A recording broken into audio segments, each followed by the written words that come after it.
Welcome to the Amateur's Advantage.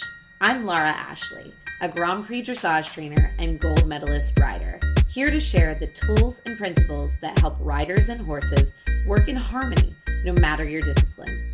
Each week, I sit down with amateur riders, pro trainers, and equestrian professionals from every corner of the horse world to talk about the real stuff.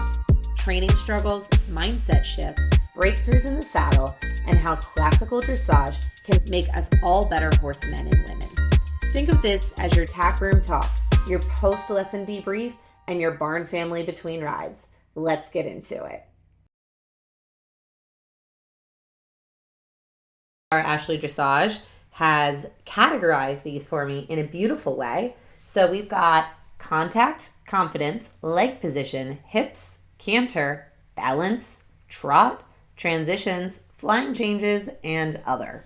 So we're going to start breaking these down today and see how far we get. In the contact category, our first question is, how have soft falling elbows and a steady contact at the same time with my shoulders back, chest up, and a still upper body? How do you do that all at the same time? This is where you have to have the ability to isolate your muscle groups.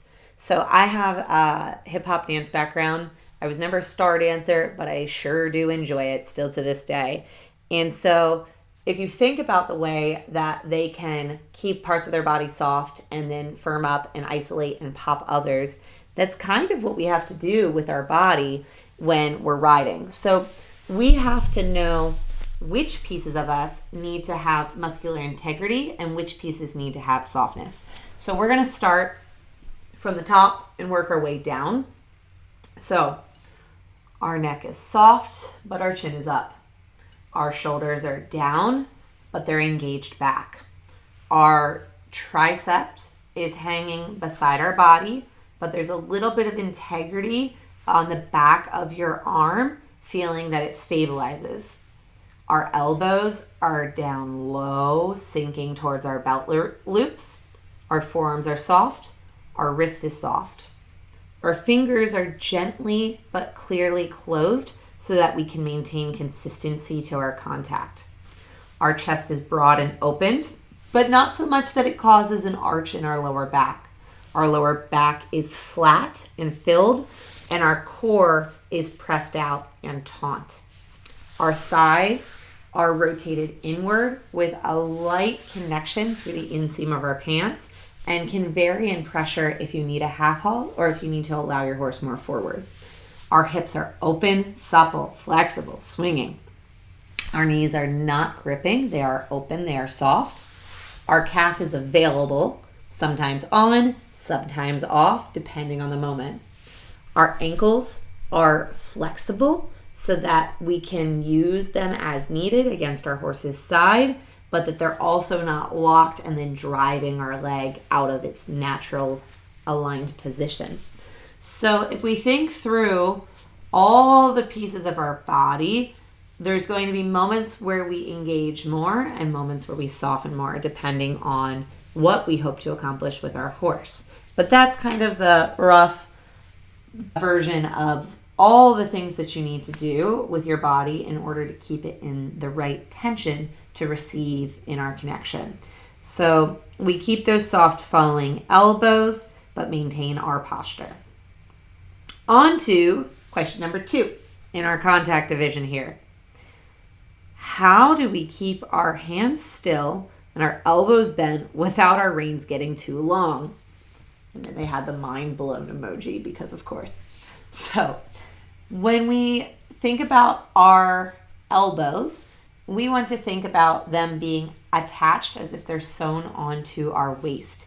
And our elbow is going to be a hinged joint if we're posting the trot.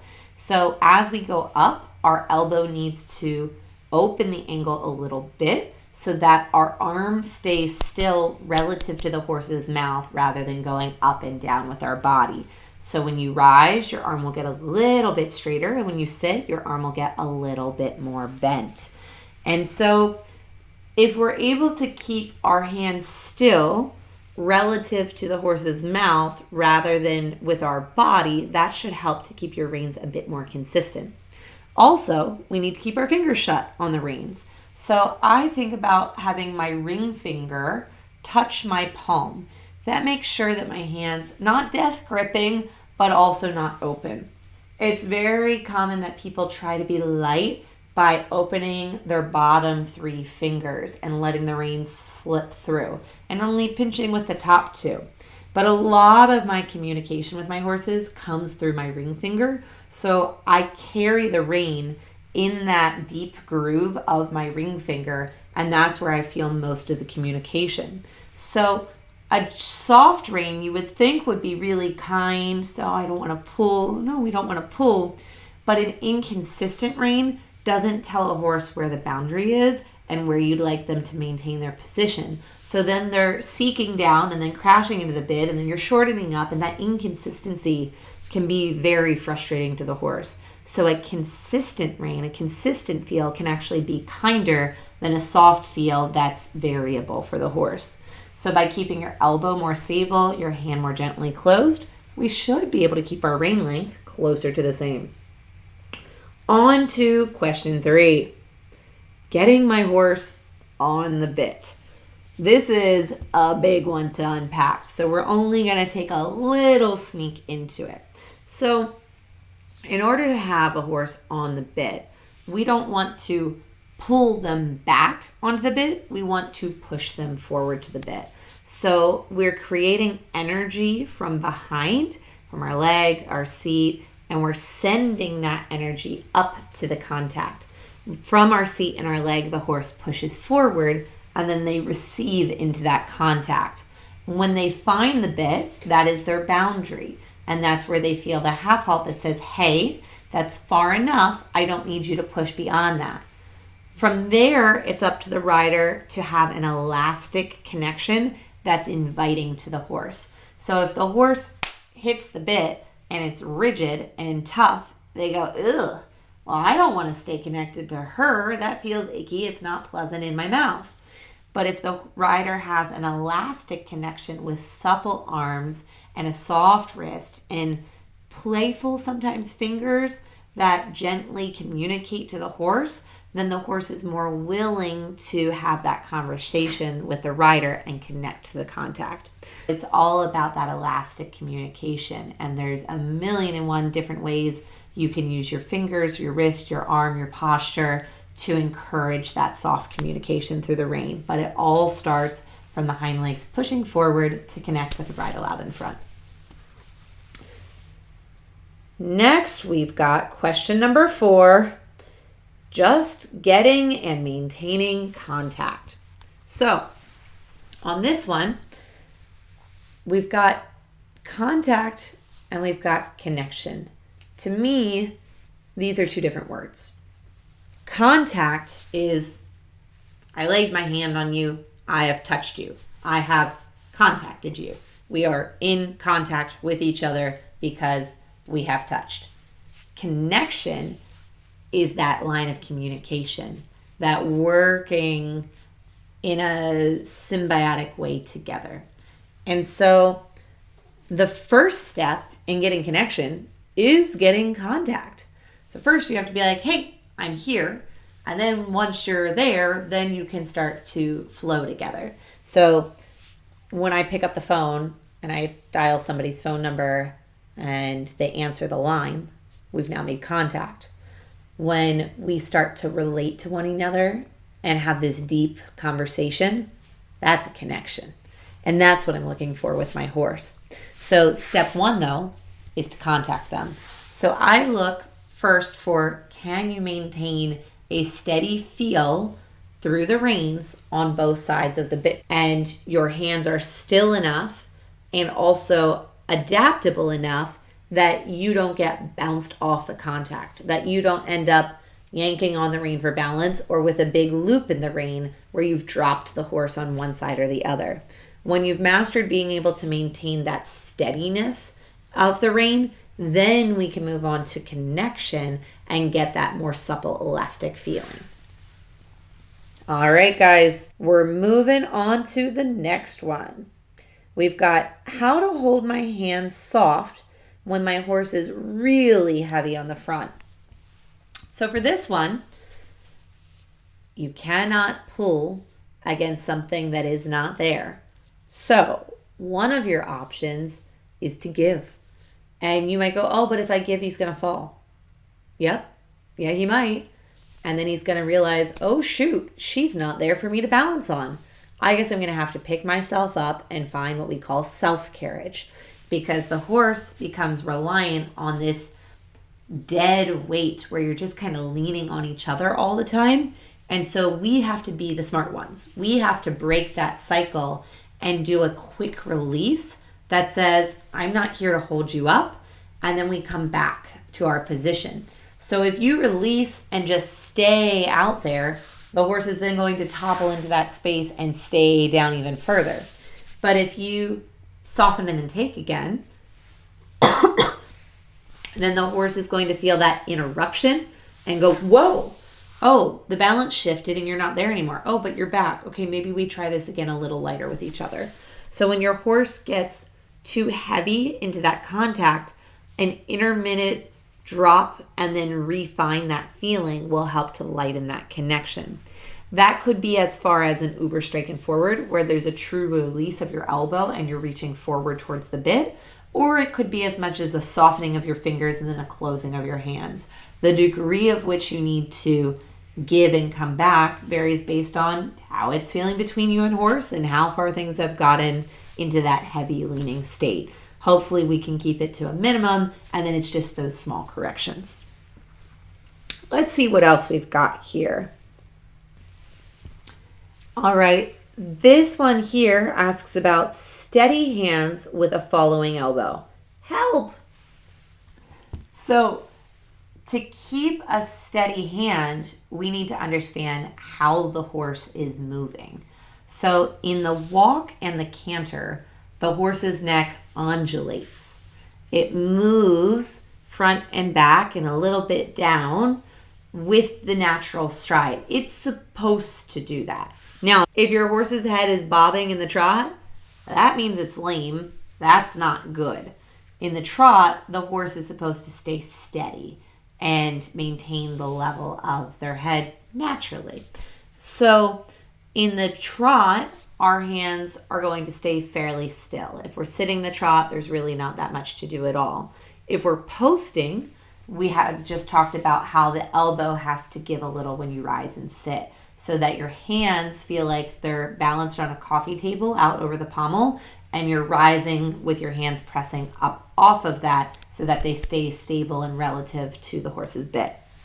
But in the walk and the canter, there is this follow, follow, follow, follow motion that goes with the horse's stride. So you're going to feel that your hips naturally send your arms to where they're supposed to go.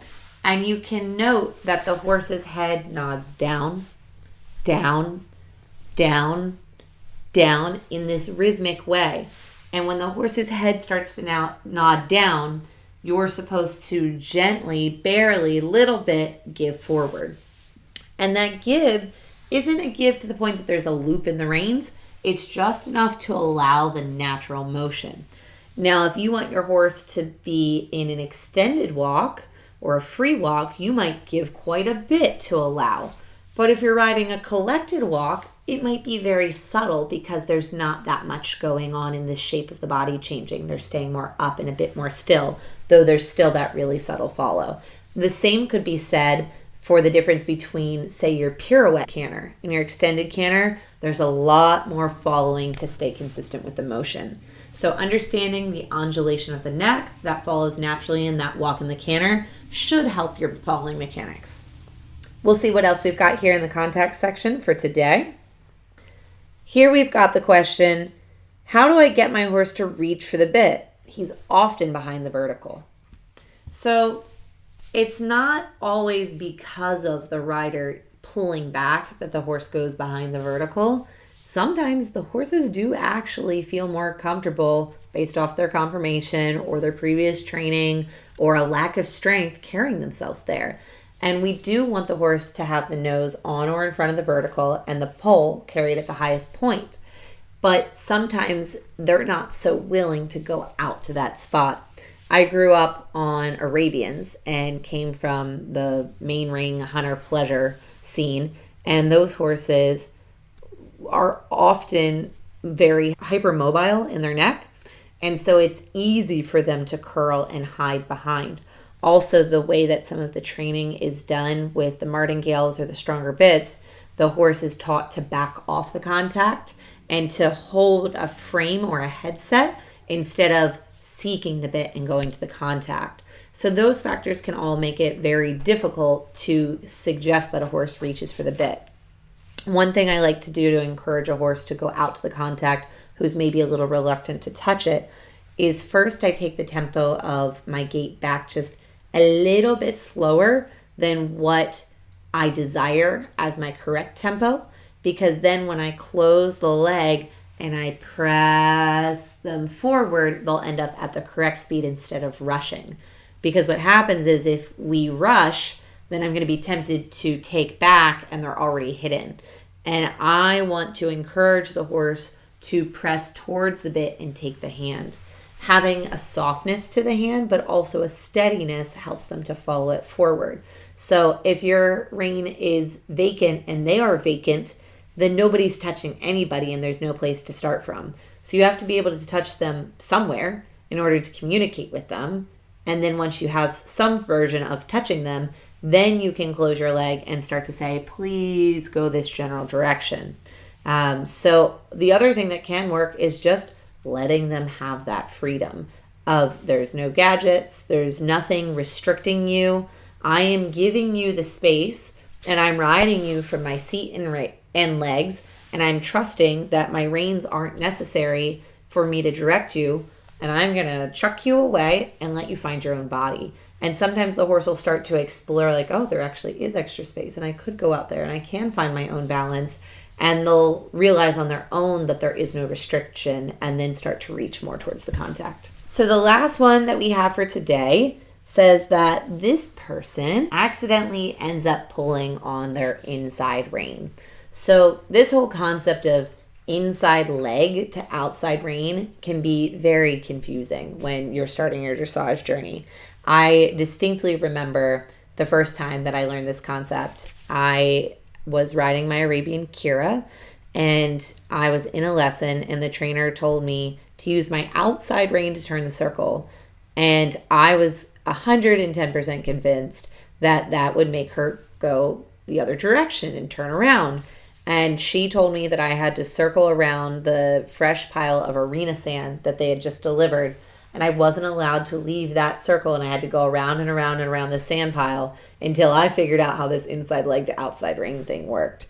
So when we are doing it properly, our inside leg is sending the horse into the outside connection, and then our outside rein is creating the boundary or the perimeter. So if you were turning a circle, it's setting that outside circumference of your circle with that outside connection. It's drawing a line or an invisible fence or a wall that says this is all the further you can go. This is your turning boundary.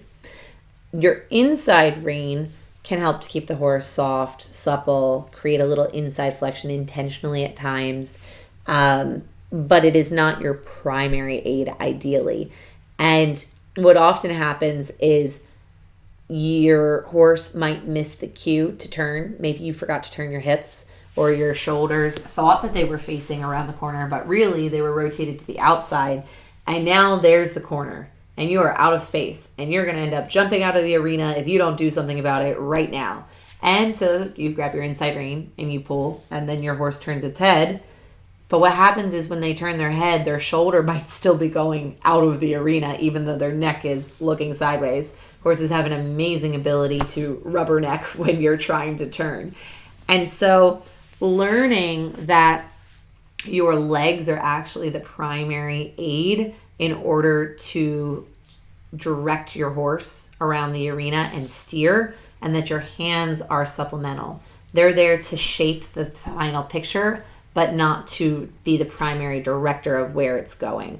So my legs act as a tunnel, and they shape the horse in how I want their body to bend and move, and they create the direction that the horse wants to flow.